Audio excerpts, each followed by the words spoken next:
salve, internauta! Bem, minha gente amiga, matéria e energia, conteúdo da alegria. Observe tudo que está em sua volta. Observe o papel, a madeira, a água, o ar, o plástico. Tudo que você observar, ocupando um lugar no espaço, é chamado matéria. Hoje sabemos, minha gente amiga, que a matéria é inseparável da energia.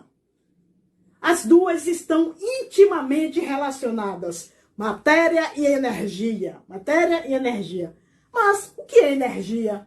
Não se define. Não se define. Medimos energia em função de sua capacidade de produzir trabalho nas mais diferentes formas. O químico se interessa pela composição da matéria e pelas variações energéticas que acompanham as transformações físicas e químicas. Albert Einstein propôs que matéria e energia estariam intimamente relacionadas. Ou seja, a matéria pode ser convertida em energia. E a energia pode ser convertida em matéria. Sério? Mas matematicamente, como é que fica essa expressão, Dai? Fica aqui desse jeito. Viva a teoria da relatividade! Relação E de energia é igual a massa M vezes C ao quadrado. E quem é C? C é a velocidade da luz. Pois é, no vácuo. E vale 300 mil quilômetros por segundo. Isso quer dizer que a cada segundo a luz percorre 300 mil quilômetros no vácuo, ou seja, na ausência de matéria. Devido ao alto valor numérico dessa velocidade, 300 mil quilômetros por segundo, esse produto mc ao quadrado tem valores espantosamente altos, mesmo para pequenas massas. Portanto, a energia liberada nestes processos é altíssima. E para se ter uma ideia, meu povo, 1 grama de massa é capaz de produzir 90 quintilhões de unidades energéticas. 90 quintilhões! Olha quantos zeros. 3, 6, 9, 12, 15, 18. Meu Deus do céu! Pois é, 1 grama só. Esse brincozinho aqui, ó. 1 grama de massa. Olha a quantidade de energia liberada.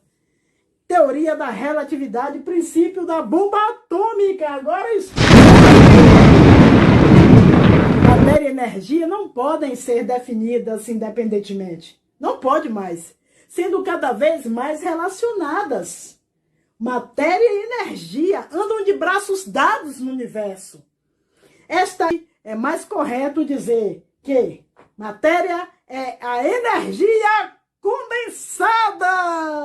Matéria, energia condensada. Eu volto depois, minha gente amada. Fui!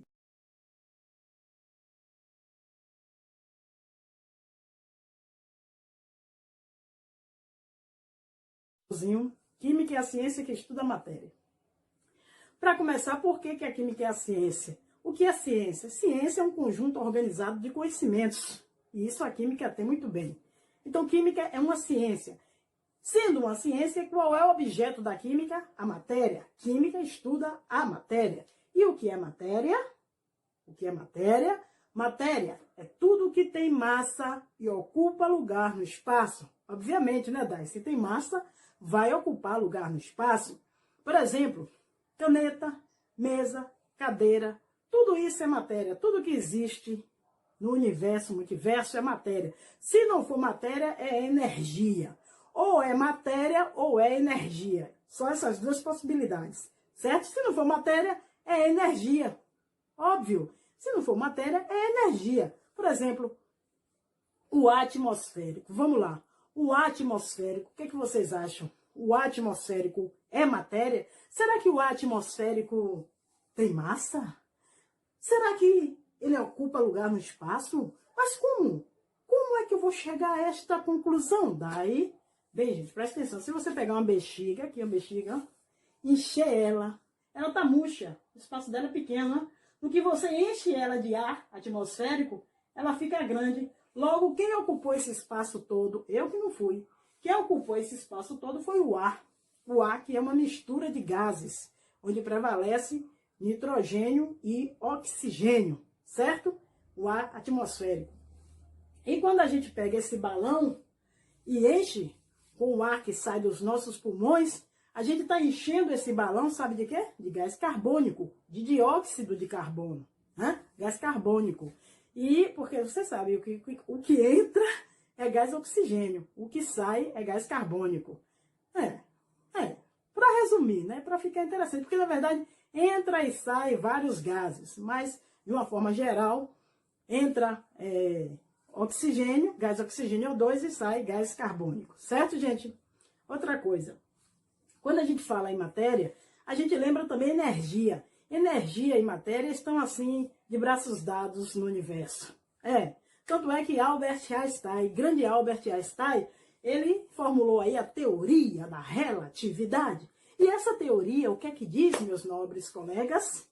Essa teoria diz que matéria pode ser transformada em energia e energia pode ser transformada em matéria. Sério, sério, juro.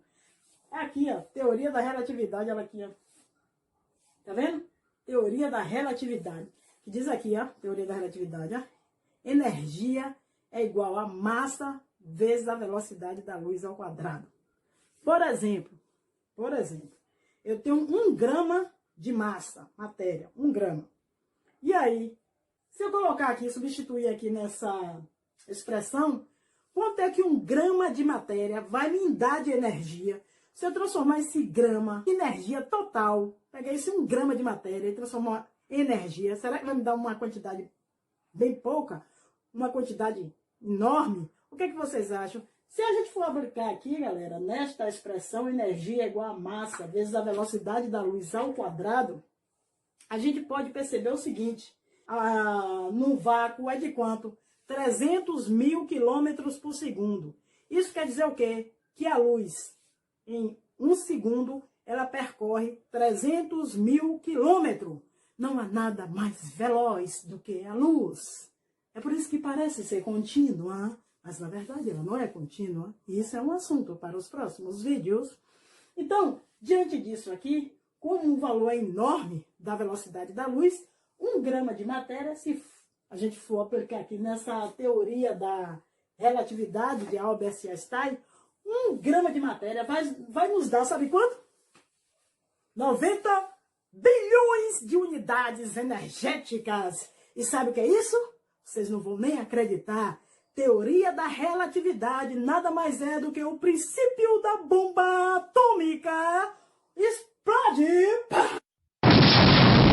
Esse Einstein que inventou a bomba atômica, que cara do mal. Não é bem assim a história. Ele não era nenhum santo. Mas também ele não inventou assim a bomba atômica. Ele descobriu e o homem poderia, com esse conhecimento, fazer outras coisas, mas foi fazer a bomba atômica. A culpa não é de Einstein, certo? Lembrando a vocês que também essa teoria aí serve para nos fornecer energia nos reatores aí nucleares. Então, além de ser usada para fins pacíficos, também, infelizmente, fizeram a bomba atômica com essa teoria da relatividade de Albert Einstein. Grande Albert Einstein. Tem até a língua de fora aqui, ó. O cara bota a língua de fora assim, né? Eu acho ele tão bonitinho assim, tão muito inteligente. Então, gente, não se esqueça que energia e matéria estão intimamente relacionados. Intimamente relacionados. O que quer dizer? Quer dizer que um pode se transformar no outro. Energia pode se transformar em matéria e matéria pode se transformar em energia. Certo? Entendeu direitinho? Pois é. Isso aí é a teoria da relatividade. Albert Einstein. Então, tudo que não for matéria é energia. Tudo que não for energia é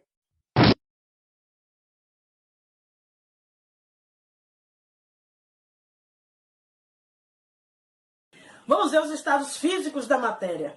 Gente, a matéria ela pode se apresentar em 3 estados físicos. 3 estados físicos, também chamado de fases, ou estados de agregação: sólido, líquido e gasoso. A água, por exemplo, pode ocorrer no estado sólido. Lembre então do gelo do iceberg, água lá no topo das montanhas e água nas regiões polares estão no estado sólido.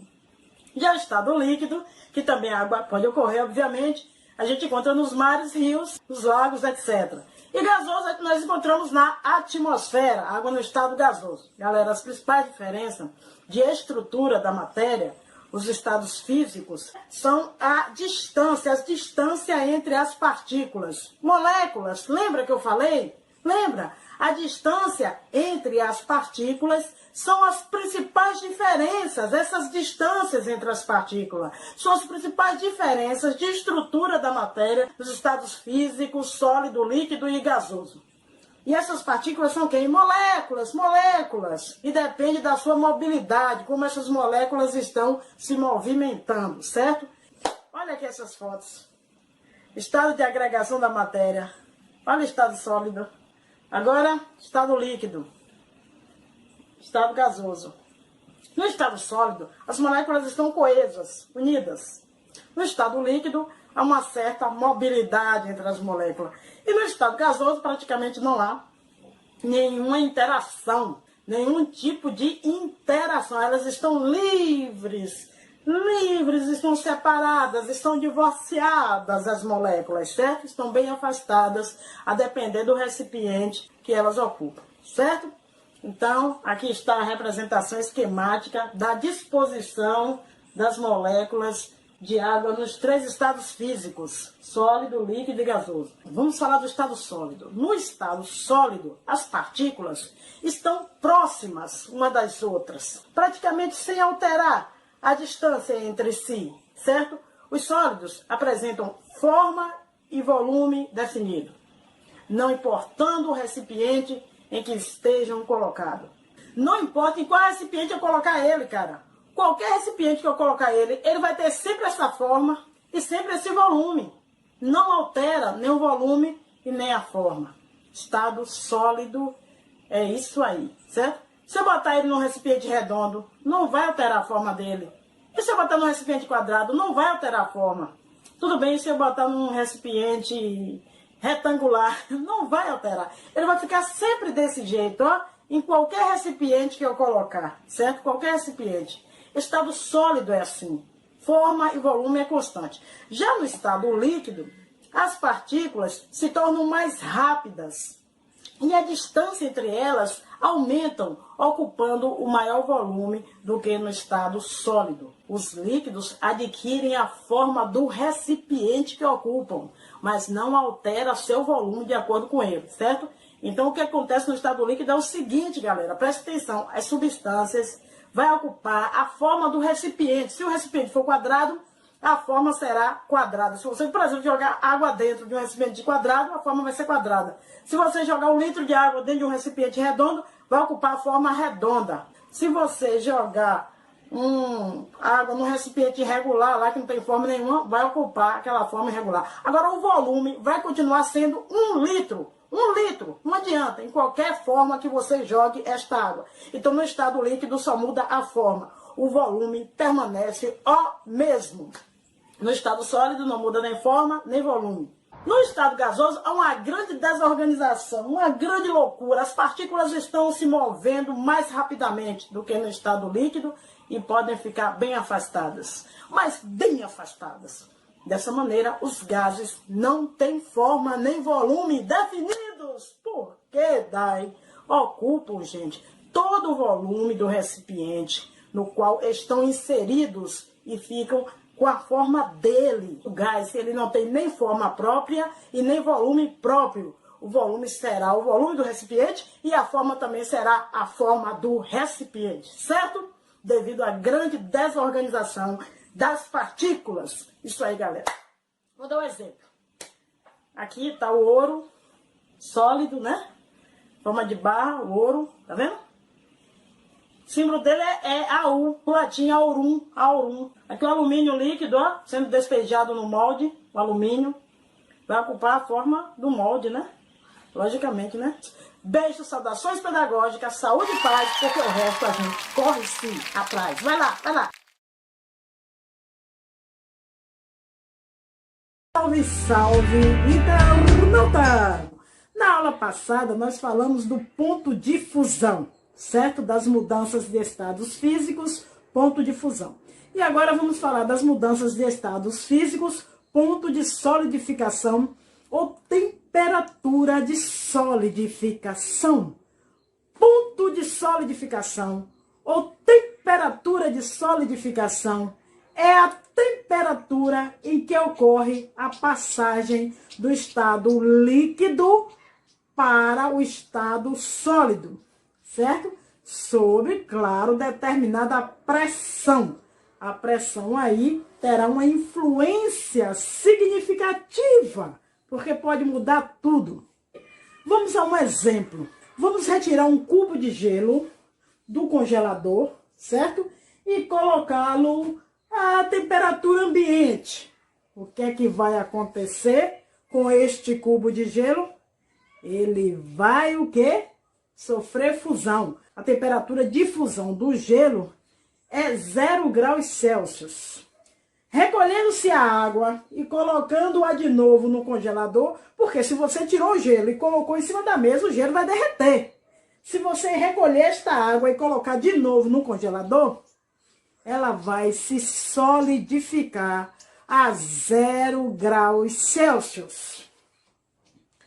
Portanto, minha galera, para o gelo, o ponto de fusão é igual ao ponto de solidificação, certo? Que legal, que legal! Ponto de fusão é igual ao ponto de solidificação. Aqui no gráfico, os pontos coincidem, Olha aí o gráfico. Analisa este gráfico aqui junto comigo, vem cá. Olha o ponto de fusão aí do gráfico. A fusão, aquecimento, 0 grau. Fusão, aquecimento. O gráfico está subindo. E no outro, está resfriando. Então, o gráfico está descendo. O primeiro é fusão, o segundo é solidificação. Vê se eles não têm algo em comum, que é o zero. Vê aí, o ponto zero. Isso quer dizer que a 0 graus Celsius, uma substância como o gelo entra em estado de fusão. Assim como a 0 graus Celsius, uma substância como o gelo entra em estado de solidificação. Então, concluindo, podemos dizer o seguinte, presta atenção.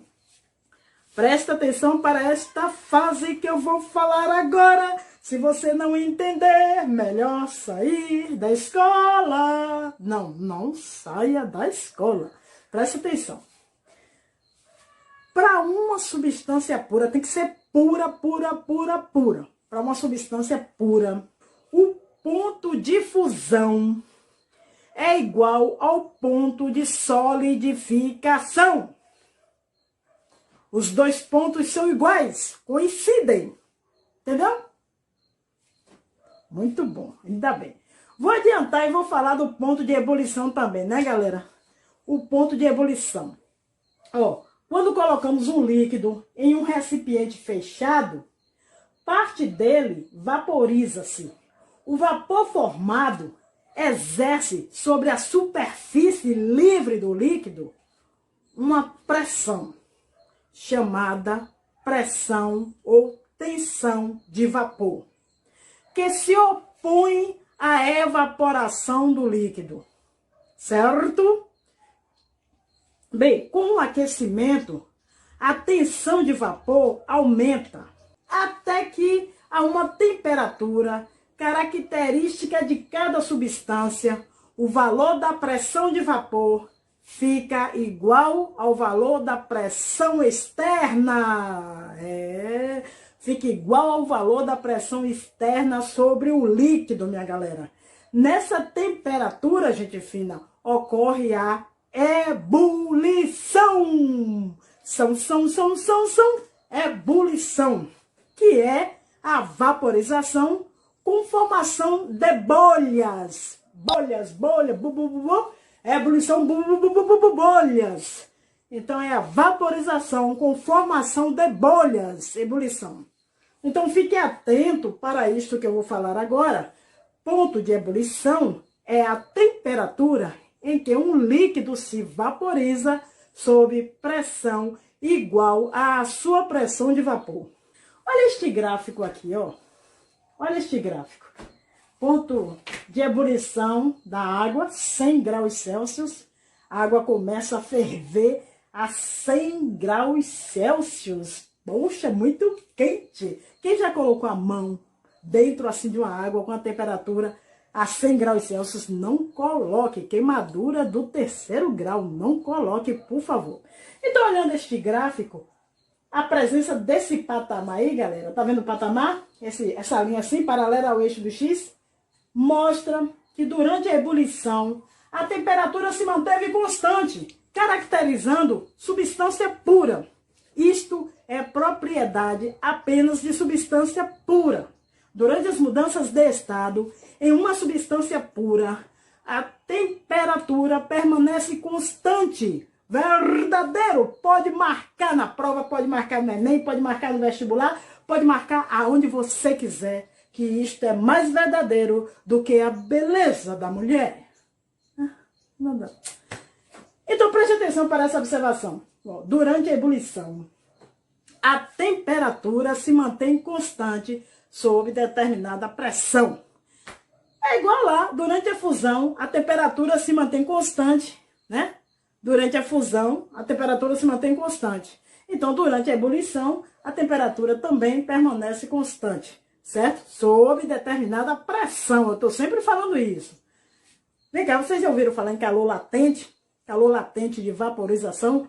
Calor latente de vaporização é a quantidade de calor necessária para vaporizar um líquido puro a pressão constante. Bem, concluindo, vamos falar do ponto de liquefação para poder encerrar logo este assunto. Ponto de liquefação, liquefação. Sabemos que no estado gasoso, as moléculas estão muito afastadas umas das outras. Através do aumento de pressão e diminuição da temperatura, podemos aproximá-la, transformando o gás em líquido. Olha que interessante.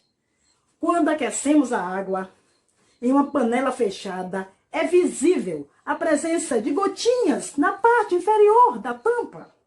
Houve a condensação, ou seja, o vapor de água passou ao estado líquido ao entrar em contato com uma superfície fria. Pois é. Para temperaturas acima de 374 graus Celsius, não é mais possível condensar-se o vapor d'água. Aí é gás mesmo, já era. Por mais que a pressão ali, ó, por mais que seja a pressão exercida, não se condensa mais o vapor d'água a uma temperatura acima de 374 graus Celsius. Temperatura crítica, muito crítica. Essa temperatura, característica de cada substância, é chamada ponto crítico. Uma substância sujeita a uma temperatura acima do seu ponto crítico só pode existir no estado gasoso, no estado de gás. Não pode ser vapor, é gás.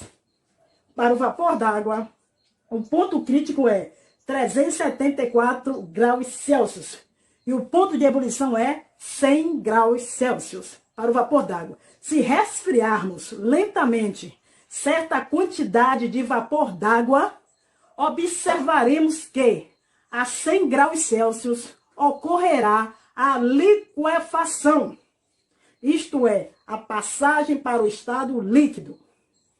A 100 graus Celsius, já a 374 graus Celsius, esqueça que ele não me ama. Então, concluindo aí, ponto de liquefação é a temperatura, né, em que a substância passa do estado de vapor para o estado líquido sob determinada pressão. Para substâncias puras, o ponto de ebulição coincide com o ponto de liquefação, certo? Então, assim, o ponto de liquefação da água é 100 graus Celsius. Automaticamente, o ponto de ebulição é 100 graus Celsius. Ponto de liquefação igual ao ponto de ebulição, 100 graus Celsius. Então, ponto de fusão é igual ao ponto de solidificação e ponto de ebulição é igual ao ponto de liquefação. E, generalizando, observamos que para uma substância pura, sob determinada pressão, ponto de fusão é igual ao ponto de solidificação, ponto de fusão. E ponto de ebulição é igual ao ponto de liquefação. Logo, qualquer curva de aquecimento ou resfriamento das substâncias puras se caracteriza pela presença do patamar que indica que a temperatura não varia durante a mudança de estado. Sublimação é a passagem do sólido para vapor. Ocorre com alguns sólidos que têm pressões de vapor bem alta, como o iodo, a cânfora, o naftaleno, que também é conhecido como naftalina.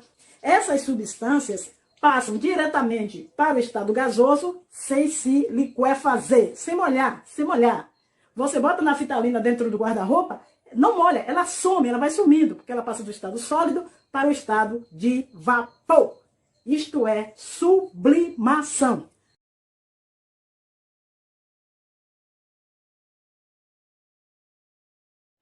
Sou o filho de José e Maria. Salve, salve! A primeira questão. No nosso ambiente, aqui ó, observamos que a matéria sofre alterações de estado físico constantemente. A água é um exemplo. Aí manda você observar o ciclo da água. Aqui a imagem. Observe o ciclo da água, representado aí. Aí pergunta, letra A. Que mudança de estado físico a água está sofrendo? Aqui no número 1 e no número 2. Mas é muito fácil. Aqui está acontecendo no 1 uma vaporização. Passagem do estado líquido para o estado de vapor. Vaporização. Líquido para vapor. Vaporização. Ah, Dai, mas eu coloquei evaporação. Tá certo também. Porque existem 3 tipos de vaporização. 3 tipos de mudanças do estado líquido para o estado gasoso. A evaporação é um dos tipos, que é um processo natural que ocorre a todo momento na atmosfera. Você não precisa fornecer calor. A evaporação. Temos a ebulição, que nesse momento você tem que fornecer calor, porque ocorre gotículas fervendo, a água começa a ferver. Quando a água ferve, é ebulição. E quando a água não ferve, é evaporação. Os 2 tipos, vaporização, certo? A água sumiu, a água evaporou. Aconteceu naturalmente. Na ebulição não, a passagem é rápida porque você fornece calor. Por exemplo, ó, você pode pegar o quê? Uma chaleira, encher de água, colocar no fogo. Aí vai começar a borbulhar, ferver a 100 graus Celsius. A pressão de 1 atm, 1 atmosfera, que é a unidade de pressão. Então, quando a água começa a ferver, ela está passando para o estado de vapor. Esse processo é chamado ebulição, porque você fornece calor, que é o calor que vem lá do botijão, né? Do gás butano e propano, que é o gás que tem lá no botijão. O butano e o propano, certo? Ou qualquer outra fonte de calor, tá bom? E no 2, condensação. Quem colocou condensação? Pois é, aí você coloca condensação. Eu espero que vocês pelo menos coloquem condensação. E tá chovendo, Dai, tá chovendo. Pois é, tá chovendo mesmo. Neste caso, ocorre a condensação, ó, que é a passagem do estado de vapor para o estado líquido. É o inverso da evaporação. É o ciclo da água. Eu quero água para beber, um copo d'água. Água mineral, você vai ficar legal. Viva a água! Vamos pra água! Pois é.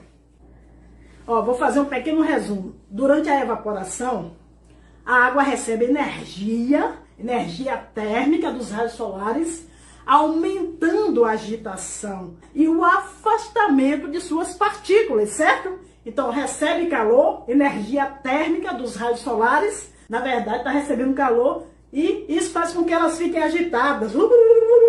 Fica assim agitada depois que recebe calor. E aí se se afastam. Aqui, ó. Isso faz com que algumas partículas escapem aí para a atmosfera, no estado gasoso, certo? Passando para o estado gasoso. Então é isso aí que você vai colocar. O 1 está acontecendo a evaporação, o 1 aqui é a evaporação e o 2 a condensação, certo? Durante a condensação, as partículas de água no estado gasoso, a nuvem, no caso da nuvem, encontram uma atmosfera mais fria. E aí o que é que acontece? Quando elas encontram aí as partículas dessa atmosfera fria, elas cedem energia térmica para essa atmosfera. Por isso que reduz a sua agitação, certo? Aproximando aí mais uma das outras e formando as nuvens. E posteriormente, ou seja, as gotas de chuva, depois começa a chover. Agora, como você vai colocar a resposta? Você vai colocar, anota aí. Então, explique o que acontece com as partículas que formam a água durante essas mudanças. Durante essas duas mudanças. Tanto a evaporação como a condensação. Aí você vai colocar assim, ó. Pode ir pausando o vídeo, pode ir pausando e copiando, porque a linguagem tem que ser formal, uma linguagem bonita. Porque quando você for fazer o vestibular, o Enem, ou um concurso, você não vai achar uma linguagem, a água subiu, aí a molécula se separou, aí começou a chover. Você não vai achar essa linguagem, você vai achar uma linguagem formal. Então, coloca aí. Evaporação, como eu já falei, é um processo natural, ocorre a todo momento. Se você pegar um copo d'água, colocar em cima lá do muro, você pegou água, colocou em cima do muro um copo d'água, sumiu? Pegaram minha água, a água sumiu, a água que eu deixei ontem lá. Não, ninguém pegou sua água, a água evaporou. Processo natural, isso aí é evaporação. Então você coloca assim, anota.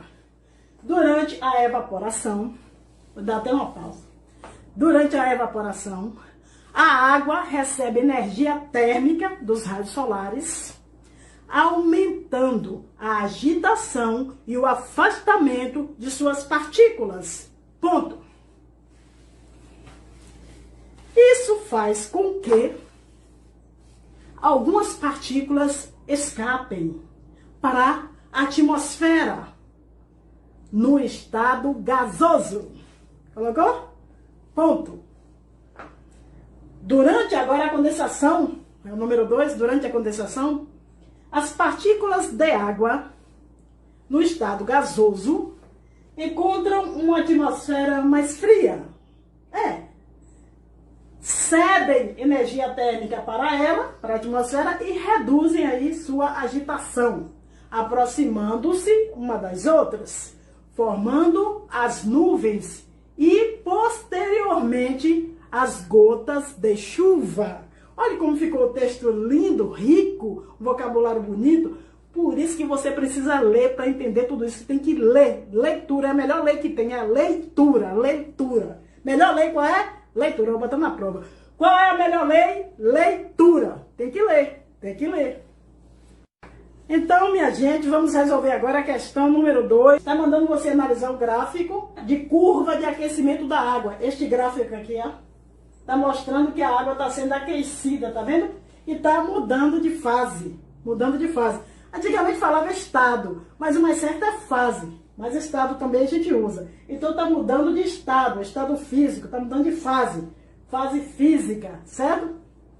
Ou seja, por exemplo, aqui no gráfico nós temos dois patamares, as duas linhas aqui, ó, linha horizontal ao eixo do X, O que é que representa esse patamar? Por que existe esse patamar aqui?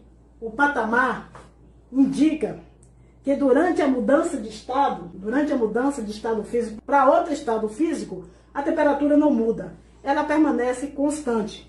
Por isso que esse gráfico está deitado, ó, tá vendo? Horizontal ao eixo do X. Está dizendo que durante a mudança de estado, a temperatura permanece constante. Por isso essas duas, dois patamares, ó, tá vendo aqui?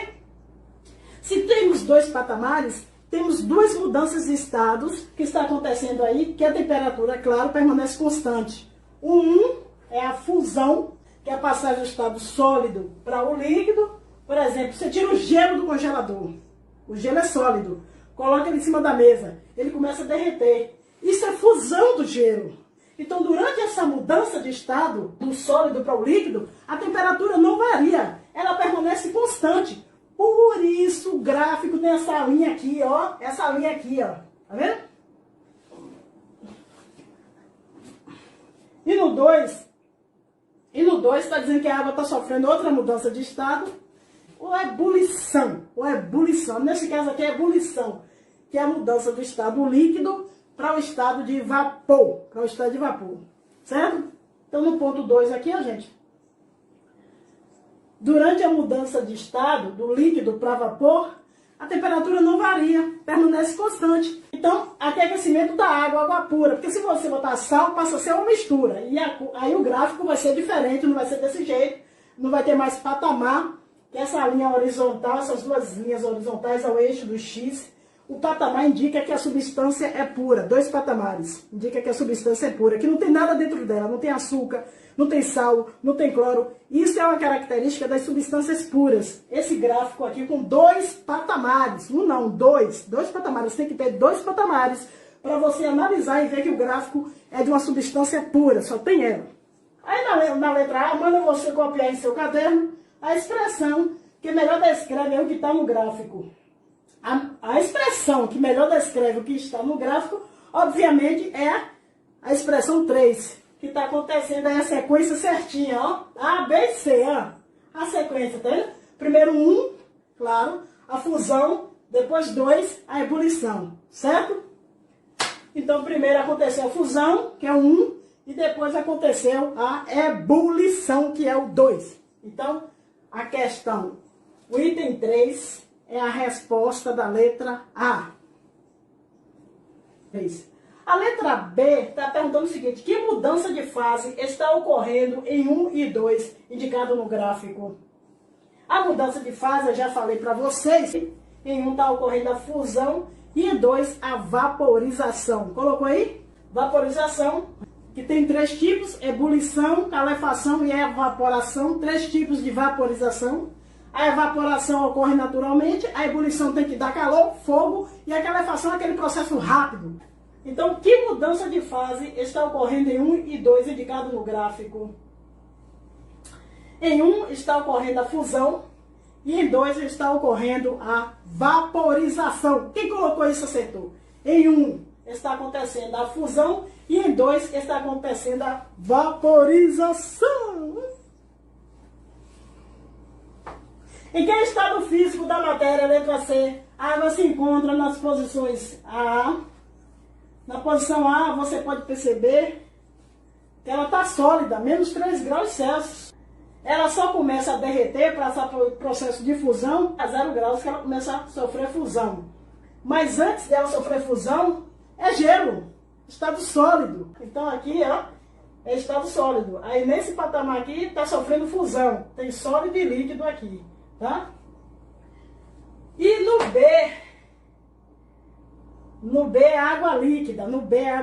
Por que líquida? Porque quando ela saiu do 1, que começou a temperatura aumentar, ó, aí a água já está toda líquida.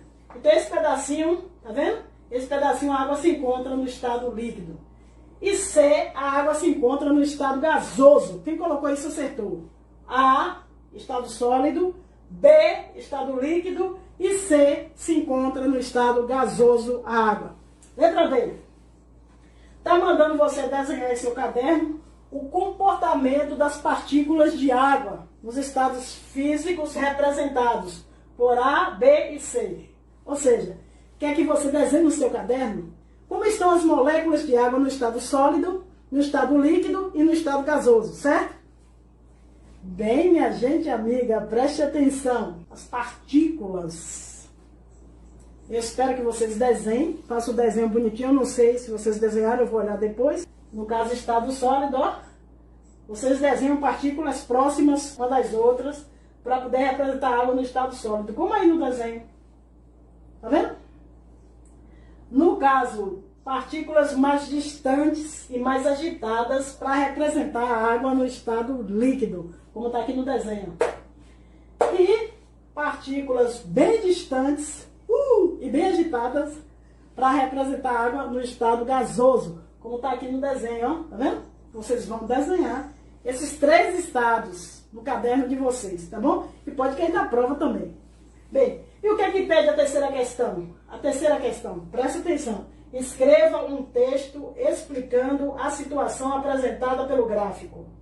Aí está relacionando a temperatura e a pressão no processo de vaporização. Você sabe que quando eu digo assim, o ponto de fusão da água, ponto de fusão e temperatura de fusão é a mesma coisa. Quando eu digo o ponto de fusão da água, a temperatura de fusão da água é 0 graus Celsius, eu estou dizendo que essa temperatura ocorre a uma pressão de 1 atm, uma atmosfera, que é a unidade de pressão. Essa pressão que ocorre é o nível do mar, é de 1 atmosfera. Se mudar essa pressão, obviamente, vai mudar a temperatura de fusão. Vai mudar a temperatura de fusão, o ponto de fusão. Então a pressão é importante. Se eu disser a vocês, a água ferve a 100 graus Celsius, a pressão de 1 atm. Agora, se você mudar a pressão, a água não ferve mais a 100 graus Celsius. Então, tanto aqui em montanhas, como a altitude é maior, a pressão é menor, né? E se a pressão é menor, a água vai ferver aí, obviamente, né? Numa temperatura menor, Quanto maior a altitude, menor a pressão, menor a temperatura de ebulição. Mas o que você vai escrever aqui no seu caderno para ficar legal? Faz um resumo aí do que eu falei. Aqui está dizendo, ó, o que acontece dentro da panela de pressão? O que acontece dentro da panela de pressão? A pressão dentro da panela é muito alta. Se a pressão é muito alta, fica difícil as partículas se separarem, porque a pressão é muito alta. Então precisa de uma temperatura maior. É por isso que os alimentos são cozidos rapidamente na panela de pressão. Os alimentos são cozidos rapidamente, porque é maior que 100 graus, 120 graus, né, dentro da panela de pressão. Por que ferve na temperatura maior que 100 graus? Porque dentro da panela de pressão tem uma pressão alta, a pressão é muito forte para poder separar essas partículas. Tem que fornecer, no caso, mais energia para romper aí, né? Por isso que a temperatura de ebulição é bem maior dentro da panela de pressão, fazendo com que os alimentos sejam cozidos de forma mais rápida, certo? Eu gosto da maneira formal, porque a maneira formal vocês têm que entender, porque é o que cai lá nas questões, é o que está lá nas questões. Então vocês podem colocar o seguinte, ó, ao nível do mar, qual é a pressão? 1 atm, 1 atmosfera. No processo de ebulição, pode colocar, vou ditar aqui para vocês, ao nível do mar, no processo de ebulição, a água passa para o estado de vapor quando a temperatura atinge 100 graus Celsius. Isso ao nível do mar, na pressão de 1 atmosfera. Já em uma panela de pressão, a água passa para o estado de vapor quando em seu interior, dentro da panela de pressão, a pressão atinge cerca de 2 atmosferas, 2 atm, 2 atmosferas. E a temperatura está a 120 graus Celsius. Isso ocorre porque quanto maior a pressão sobre a superfície da água, no interior da panela, né, maior a dificuldade de suas partículas se movimentarem e passarem de um estado para o outro. Então vocês vão colocar isso aí, tá bom, gente? Não esquecendo que a ATM é a sigla para atmosfera, que é uma unidade de medida de pressão, ATM, certo? As pressões alcançadas pela panela de pressão são muito altas. E sua explosão pode causar graves acidentes. Portanto, crianças, nada de mexer em panela de pressão. Deixe isso para os adultos, certo? Cuidado com os acidentes.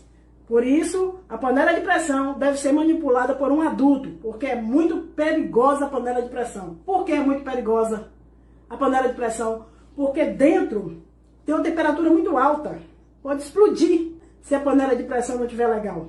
Temperatura de 120 graus Celsius, porque a pressão lá está muito alta, pressão 2 atm. Próxima aula a gente volta com mais revisão. Fique por enquanto só aí, tá certo? Tchau, beijo, amo vocês, viu? Vamos estudar, porque só estudando a gente consegue vencer na vida. Tchau! Sou o filho de José e Maria.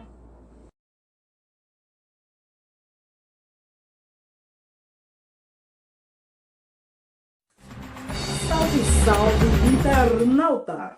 Bem, gente, dando continuidade ao estudo da química, na aula passada nós falamos dos estados físicos da matéria, só de 3.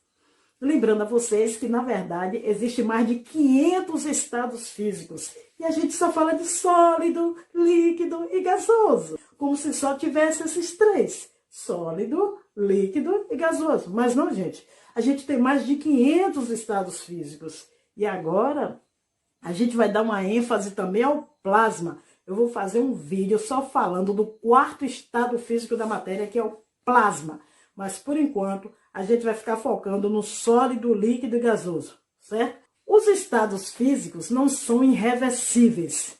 Através da variação da temperatura, podemos dar maior ou menor grau de liberdade às partículas, caracterizando cada estado, certo, minha gente?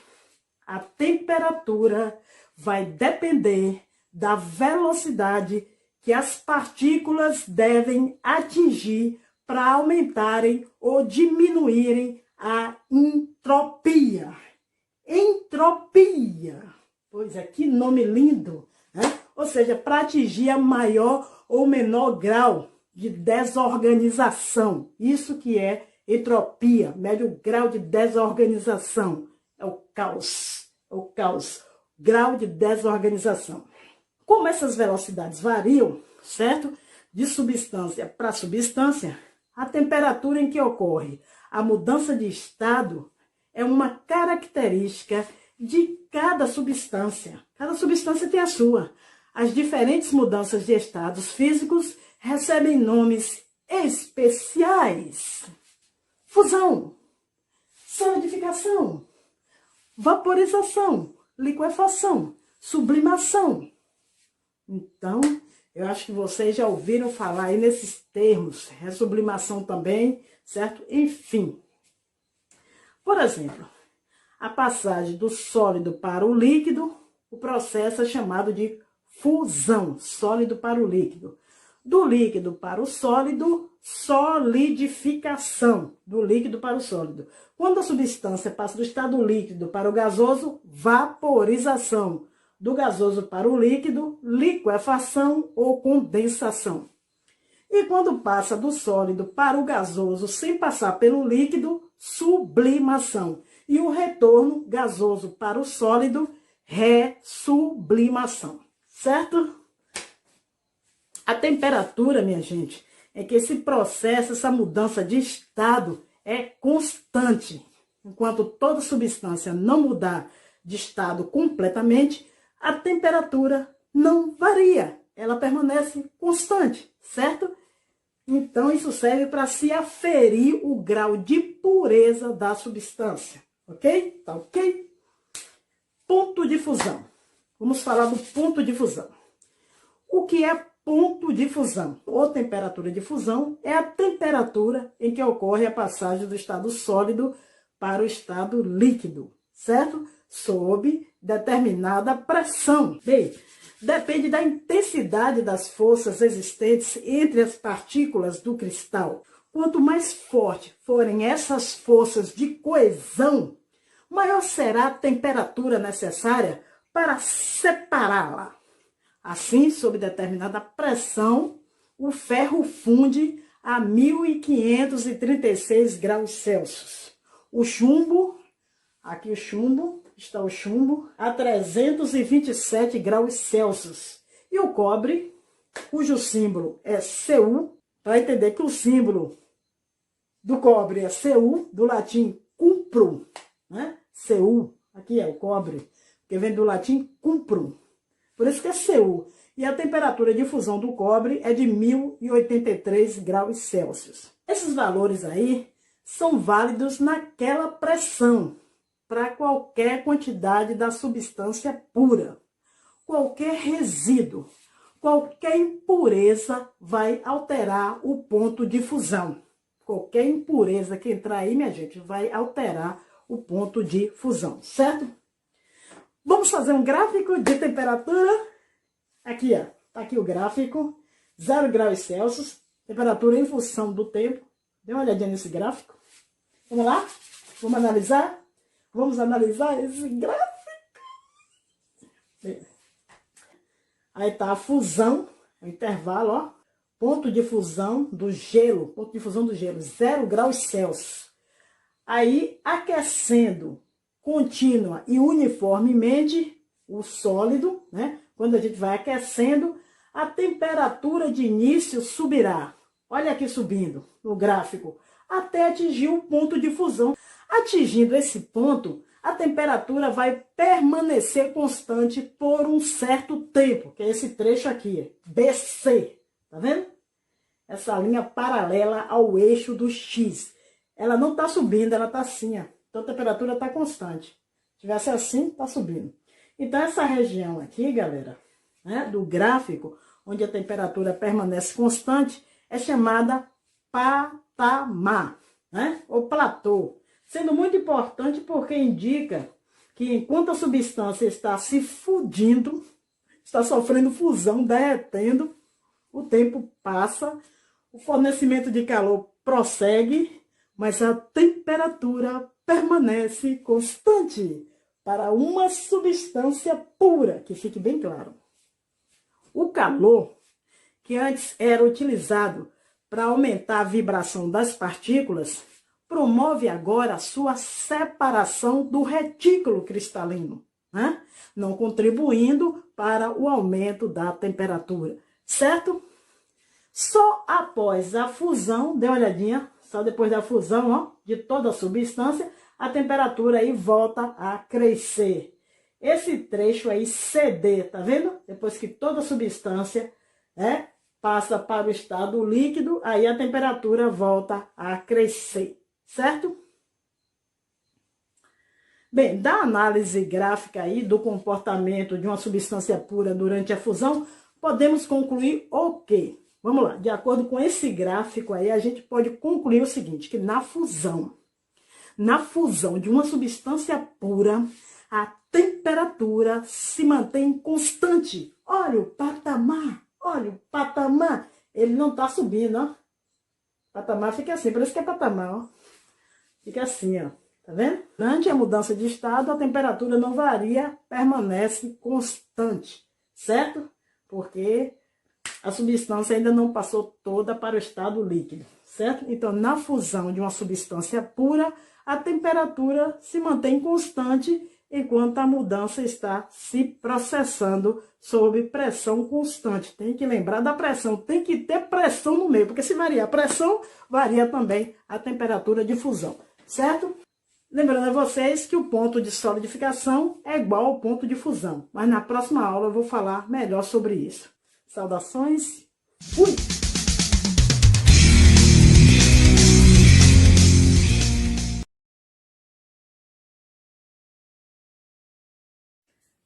Salve, salve, internauta! Dando continuidade aí ao nosso curso de Química, nosso curso maravilhoso de Química, que mostra como você deve estudar para poder aprender a aprender. É uma maravilha. Então vamos lá, hoje vamos falar das transformações.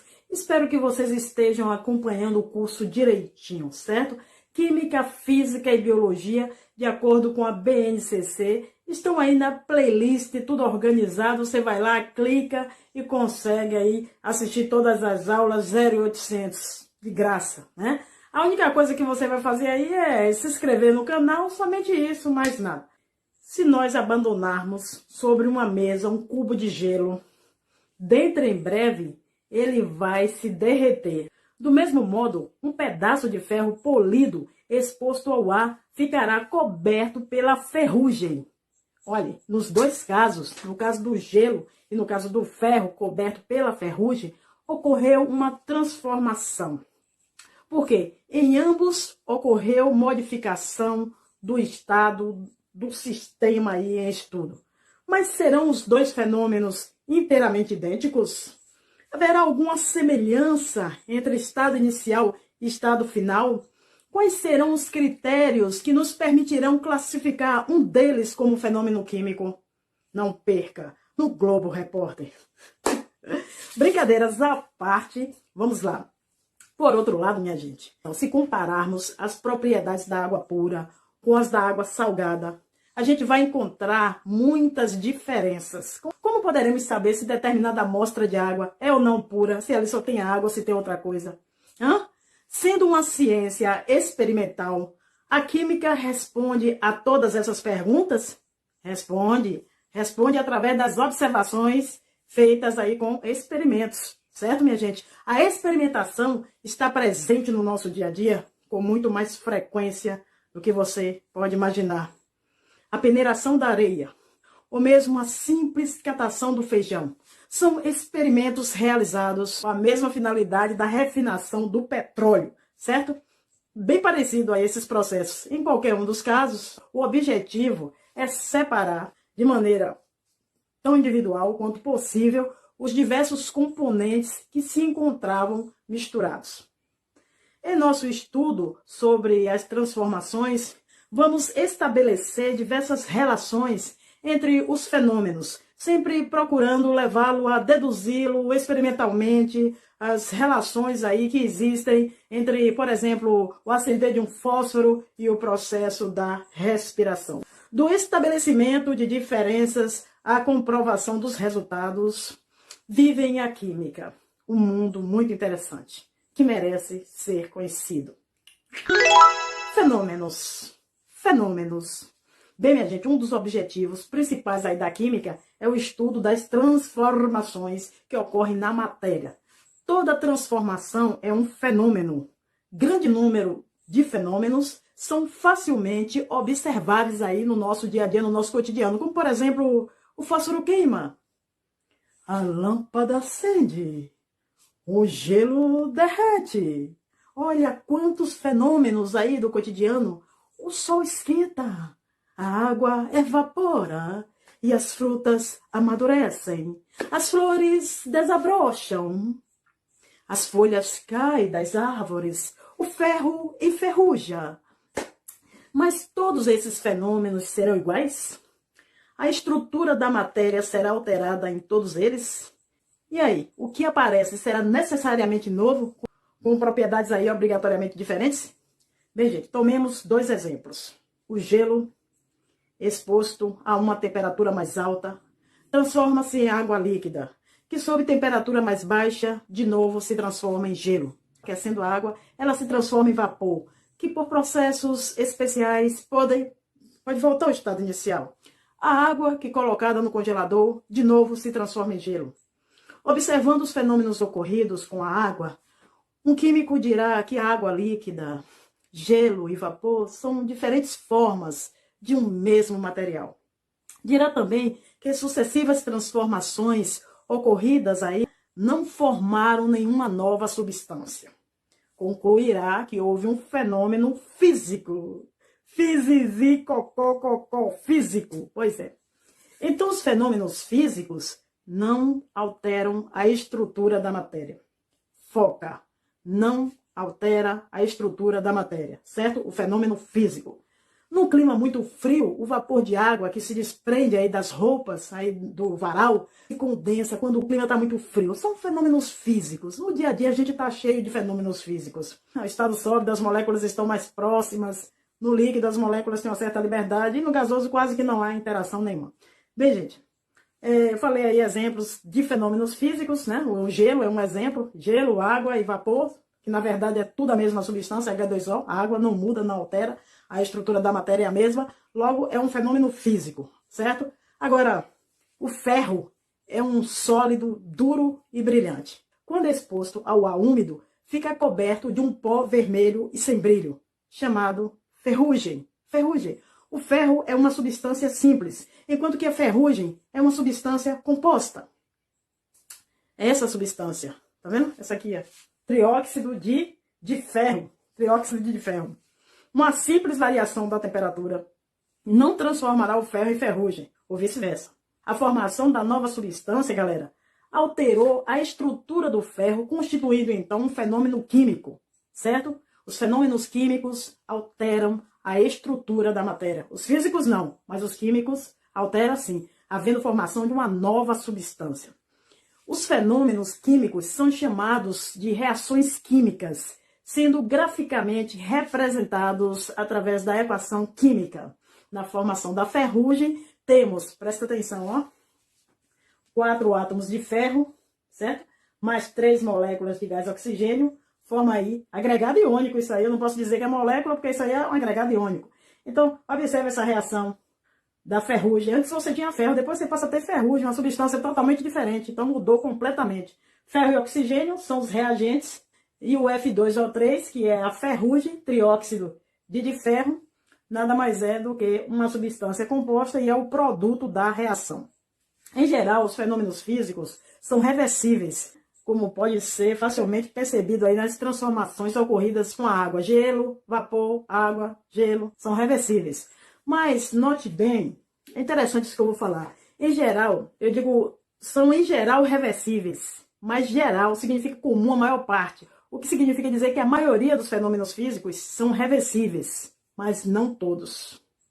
Ao rasgar um pedaço de papel, você não está formando nenhuma nova substância, certo? O ato foi mecânico, o fenômeno foi físico, mas será irreversível, porque você não vai ter a folha de papel de volta, certo?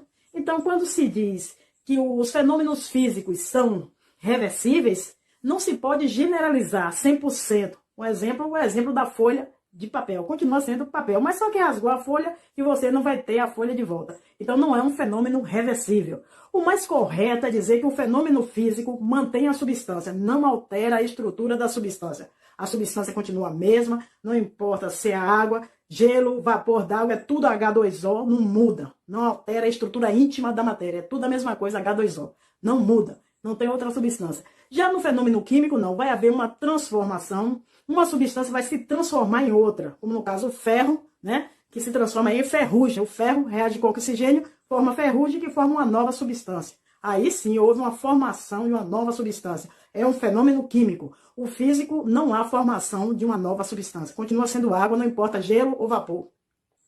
Os fenômenos químicos são geralmente irreversíveis.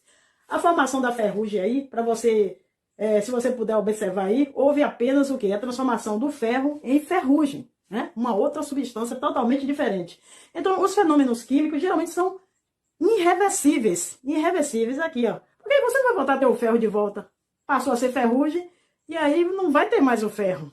Por isso que é irreversível. Mas há reações químicas também reversíveis. Mas isso aí fica mais a nível lá do ensino médio. Ou mais tarde eu posso até comentar isso aqui, certo?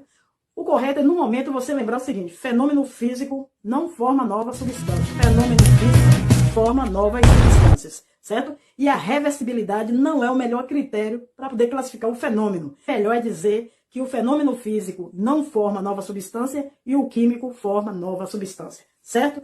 A diferença fundamental, então, fenômeno químico forma nova substância. Fenômeno físico não forma nova substância, ou novas substâncias. O mais correto é falar desse jeito.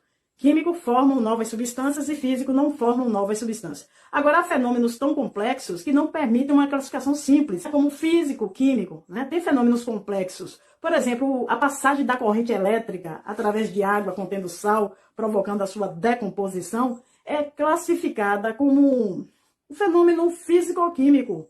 É um fenômeno físico-químico, nesse caso aí. Os dois juntos, que loucura, né? Aqui a eletrólise, ó, a eletrólise, fenômeno físico-químico. É um tipo de fenômeno físico-químico em que a passagem da corrente elétrica circula aí, certo? Numa solução de água e sal, certo? Ok, ok. Deixa eu ver se tem mais alguma coisa. Olha, os fenômenos biológicos também são sempre físicos, químicos ou físico-químicos. Os fenômenos biológicos, né? Que ocorrem nos seres vivos, como por exemplo a digestão ou a respiração. Certo, minha gente? A digestão é um fenômeno químico. A respiração é um fenômeno químico. Agora é muito complexo. São fenômenos complexos, porque são várias reações aí envolvidas neste processo que o ser humano dá um trabalho. Deixa quieto. Calma. Sabe o que a gente vai fazer agora? Vou citar aqui alguns exemplos de fenômenos. Aí você vai acompanhar aí comigo, certo? Vai dizer se é químico ou físico. Bora lá? Rapidinho. Papá, bora cá. Papá. Classifique aqui esses fenômenos. Eu vou falar e você vai dizer. Olha os fenômenos aqui, ó. Por exemplo, um raio de luar. Um raio de luar. Não houve mudança, um raio de luar, então aí é físico, fenômeno físico. Feijão cozendo, feijão cozinhando, como eu costumo dizer. Químico, feijão cozinhando é químico, né? O voo de um pássaro, físico, porque não houve transformação nenhuma. Né? Formação do gelo, físico. Queima da madeira, químico. Queima, falou em queima, já sabe que é químico. Luz elétrica, físico, não houve. Né? Esvaziamento aí de uma bola, físico. Chuveiro elétrico, físico. Atrito de uma máquina, físico. Digestão dos alimentos, químico. Salve, salve, internauta!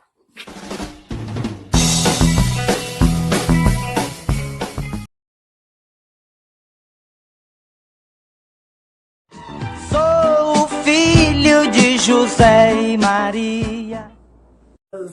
Bem, gente, o que é que vamos fazer hoje? Vamos resolver as questões. Pois é.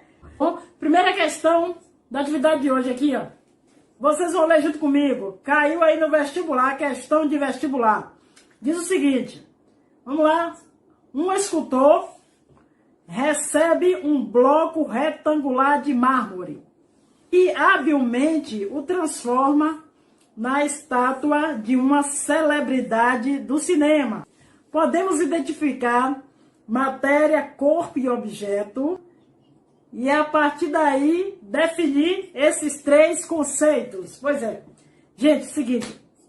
Conceito 1, vamos lá. O mármore é matéria, que é tudo aquilo que tem massa e ocupa lugar no espaço. Será que ele está certo? Será que a 1 é verdadeira? Será que o mármore é matéria?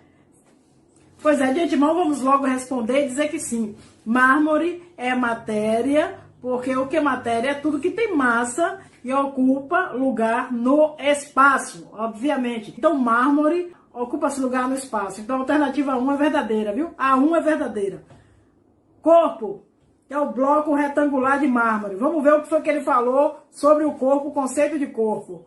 Corpo, porção limitada da matéria, que por sua forma especial se presta a um determinado uso. Na verdade, minha gente amiga, ele deu o conceito de objeto. Ele trocou o conceito de corpo com de objeto. Ele inverteu. Corpo, que é a porção limitada de matéria. É o corpo, tá bom? Marque aí falso. A única alternativa correta é a número 1, matéria. Vocês vão marcar a letra A. Gabaritaram a letra A? Letra A é a resposta. Se somente a alternativa 1 é correta. Só a alternativa 1 é correta. A 2 não é, porque ele deu o conceito de corpo errado. Ele inverteu, ele deu um conceito de objeto para corpo e de corpo para objeto. Então ele trocou. Por isso que a alternativa única certa é a 1. Tá certo? Vamos à segunda questão, minha gente amiga. Vamos à segunda questão. Vamos lá. O que é que diz a segunda questão? De vestibular também, questão de vestibular, segunda questão, diz que densidade é uma propriedade definida pela relação. Então o que é que ele está querendo na segunda questão? A fórmula da densidade, a relação, a fórmula. Então o que é densidade? Densidade é massa dividido pela pressão? Densidade é massa dividido pelo volume? É a pressão dividida pelo volume? Então, densidade é massa dividido pelo volume, a massa dividida pelo volume. Então, a segunda questão, a correta, é a letra B, de bola, é a massa dividida pelo volume. No sistema internacional aí, minha gente amiga, de unidades, a unidade de densidade, certo? É quilograma por metro cúbico. Densidade é uma propriedade definida pela relação massa sobre volume, certo? Alternativa B de bola é a resposta da segunda questão, certo? No sistema internacional de unidades, a unidade de densidade é o quilograma por metro cúbico. Aqui, ó. Quilograma por metro cúbico. No entanto, os mais utilizados são grama por centímetro cúbico e o grama por mililitro. Lembrando a vocês que 1 centímetro cúbico equivale a 1 mililitro, viu, gente? Pelo amor de Deus, não esquece não. A densidade pode ser expressa para uma substância ou para uma mistura de substâncias, certo? Por exemplo, ó, a densidade da água nas condições ambientes é igual a 1 grama por centímetro cúbico. 1 grama. O que quer dizer isso aí? 1 grama por centímetro cúbico quer dizer que em 1 centímetro cúbico ou em 1 mililitro há, do verbo haver, 1 grama de água, certo? Já a densidade de uma mistura varia de acordo aí com as quantidades das substâncias envolvidas. Então a segunda questão, a alternativa correta é a letra B, de bola. Você gabaritou? Oh, você é um amor, gabaritou. O que é que diz a terceira questão? Terceira questão agora, minha gente amiga. Vamos lá. As propriedades de um material utilizadas para distinguir-se um material do outro são divididas em organolépticas, que diz respeito aos órgãos do sentido, são relacionadas com os órgãos do sentido, como paladar, tato, audição, visão, certo? Olfato também. As propriedades químicas, destrói a substância. Por exemplo, a queima do papel é uma propriedade química. A combustão é queima, certo? Porque quando você queima o papel, você deixa de ter papel para ter cinzas. Diferente do papel e nunca mais vai ter o papel de volta. É uma propriedade química a combustão, a queima. Certo, minha gente? Não esqueça, combustão é queima. Combustão é queima. E as propriedades físicas são aquelas que não destroem a substância, certo? Se ao invés de você, por exemplo, queimar o papel, você rasgar o papel, se você rasgar, não queimar, você rasga, aí você vai ter uma propriedade física, né? Porque vai continuar sendo papel. Não mudou em nada. Você tem pedaços de papel, a substância é a mesma, papel, certo? Agora, quando você queima, não. Quando você queima, é química. Quando você rasga o papel, é física. E quando eu falo organolépticas, diz respeito aos órgãos do sentido. Organolépticas, léptica, sentido, órgão do sentido. Por exemplo, sabor. Sentir o sabor de uma substância.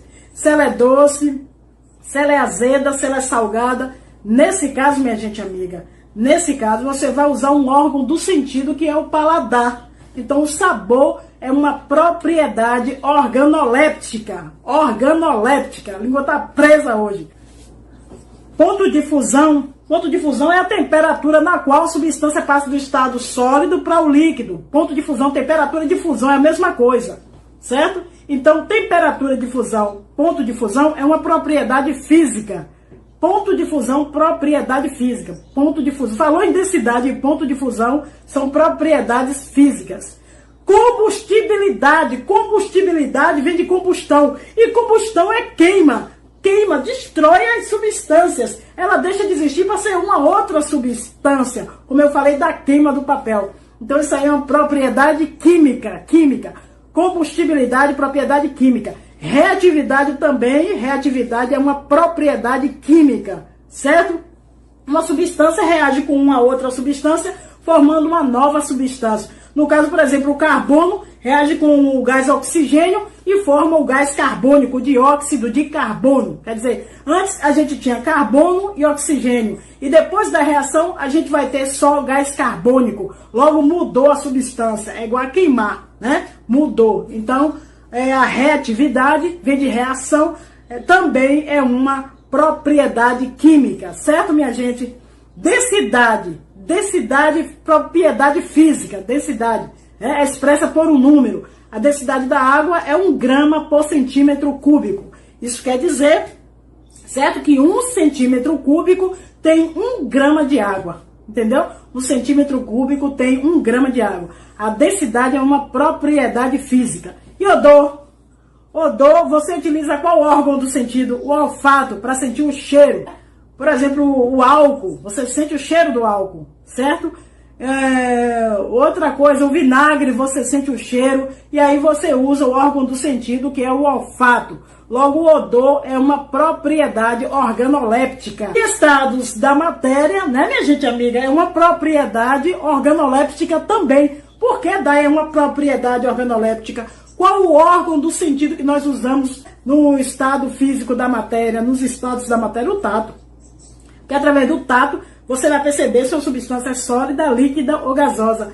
Você sente se uma coisa é sólida, se é líquida ou se é gasosa, certo?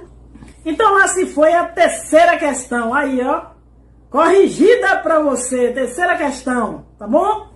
Então não esqueçam, as propriedades físicas específicas que estão aí, ponto de fusão e densidade, são as mais que caem aí em concurso, em vestibulares, enfim. É a densidade e ponto de fusão. Nunca vi cair tanto. Densidade e ponto de fusão. Propriedade física é um conjunto de propriedades exclusivas e particulares aí de cada material puro, certo? Podem ser usadas para identificar esses materiais.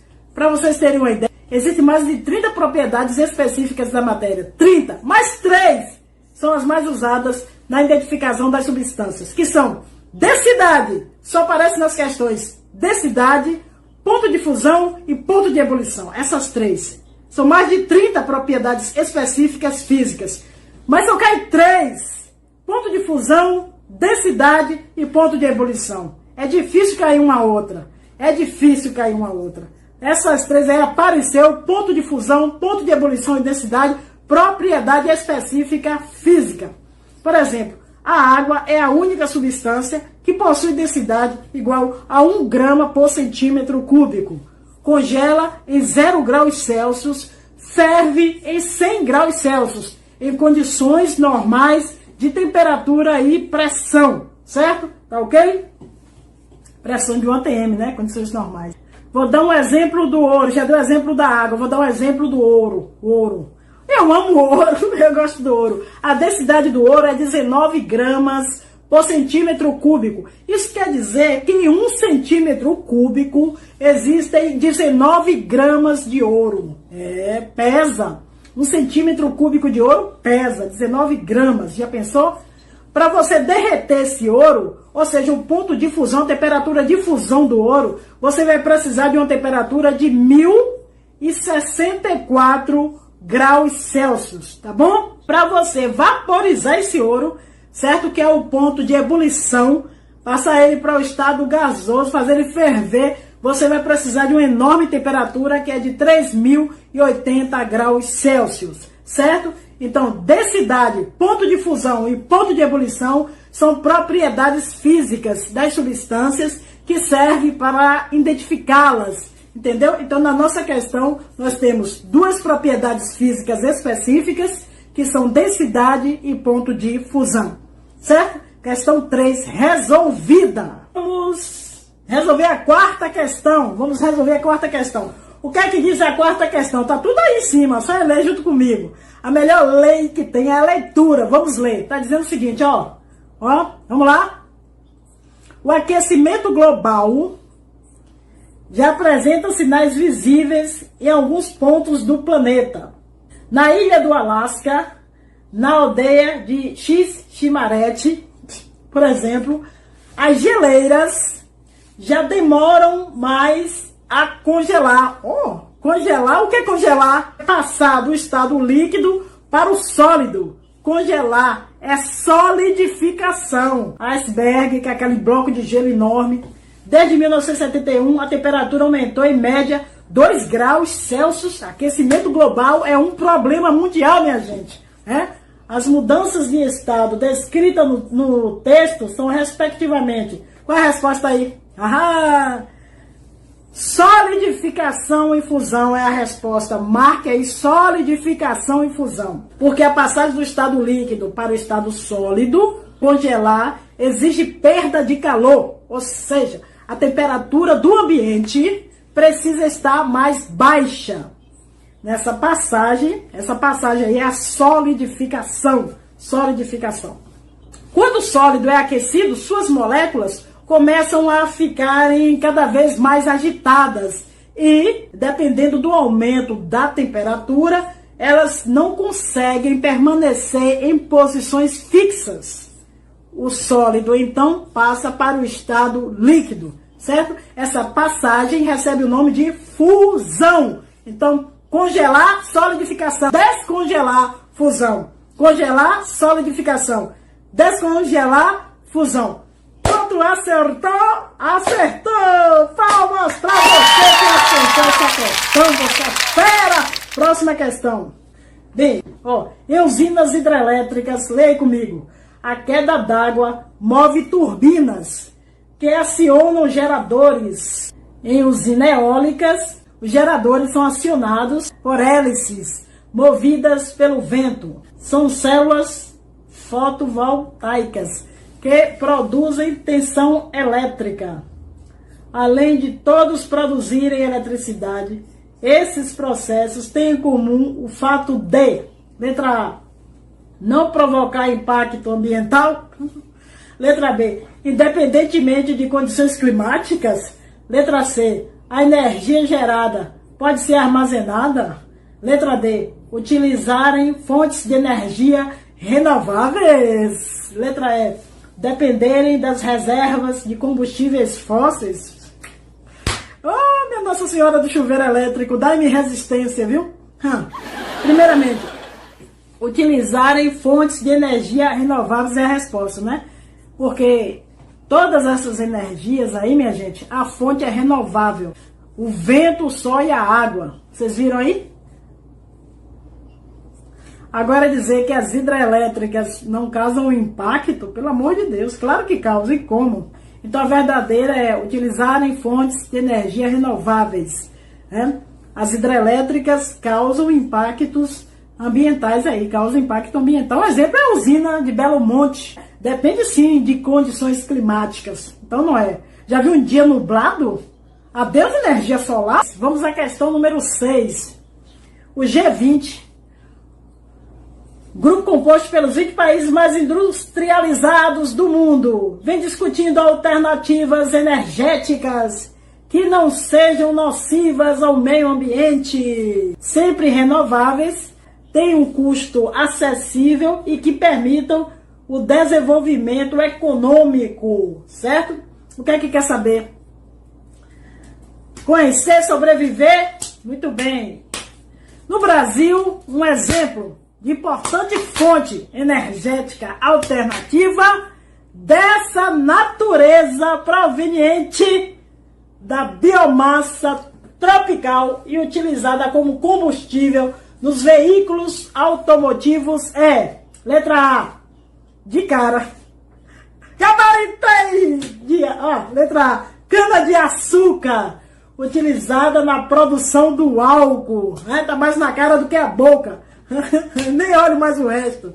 Marque logo a letra A e vamos para a próxima, pelo amor dos meus filhinhos.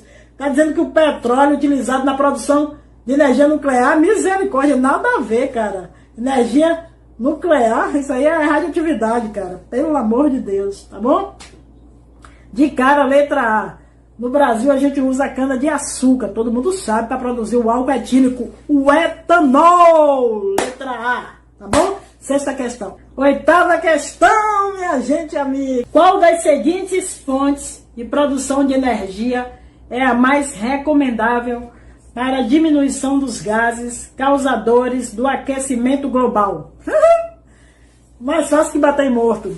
Óleo diesel é uma miséria, bicho polui demais, gasolina polui, misericórdia, vem do petróleo, carvão mineral também. Dessas aí que não polui aí é o vento. Né? Então, energia eólica, energia recomendável aí para diminuição dos gases causadores aí do aquecimento global. Letra E, letra E, 8, letra E. Olha o vento, vento, vento, energia limpa. Agora a questão 9, passa para 9. Bora. Diz o seguinte, questão 9, marque a alternativa que indica as principais fontes ou tipos de energia renováveis.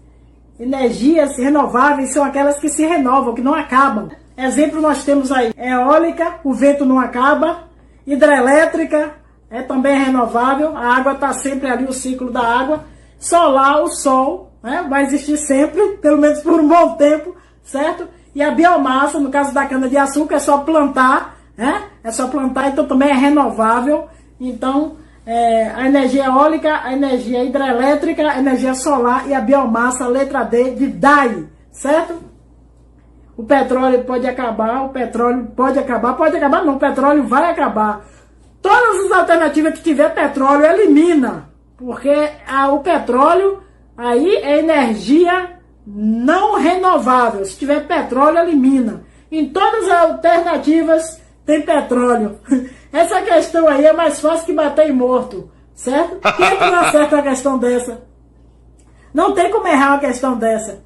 Só não tem petróleo na letra D de DAI. Né? O petróleo vai acabar. Só não tem petróleo na letra D. Então logo de cara é a letra D. Tá bom? D de DAI. E agora para terminar, graças a Deus, palavra do Senhor, a 10ª questão. Cadê ela, 10ª questão? Bota a 10ª questão aí. Cadê você, 10ª questão? Faça a correta correlação entre os conceitos e as definições a respeito das fontes renováveis de energia. Em seguida, assinale a alternativa que contém a sequência correta. Vamos lá, gente, vamos lá essa questão lá. Conheço ela muito. Energia geotérmica. Geo é terra. Vem lá do fundo da terra. Lá do centro da terra. Energia geotérmica. Eólica é vento. Eólica é vento. Pelo amor de Deus. Se solar, sol. Essa daí também está muito fácil. Esse tipo de energia pode ser obtido de duas formas. Diretamente por meio de painéis de células fotovoltaicas ou indiretamente por meio de usinas com coletores. Energia solar, minha gente, número 3. Pode colocar aí 3 no primeiro parêntese aí, ó. Coloca 3 no primeiro. O outro, o calor produzido no interior da Terra. Falou em calor produzido no interior da Terra, energia geotérmica. Coloca 1, coloca 1. É responsável aí pelo fornecimento desse tipo de energia geotérmica. Geo é terra, né? Então energia que vem lá do interior, do centro da Terra. E o que sobrou, aproveitamento desse tipo de energia, ocorre por meio de aerogeradores. Aero só pode ser vento, né? Vento é o ar em movimento. Então o 3. Então como é que vai ficar? 3, 1, 2, letra A. 3, 1 e 2, letra A. Pronto, gente, na próxima aula a gente volta aí com mais resoluções de questões, tá bom? E mais várias outras coisas, porque aqui nesse canal tem de tudo, é polivalente, tá? Beijo, fui! Sou o filho de José e Maria.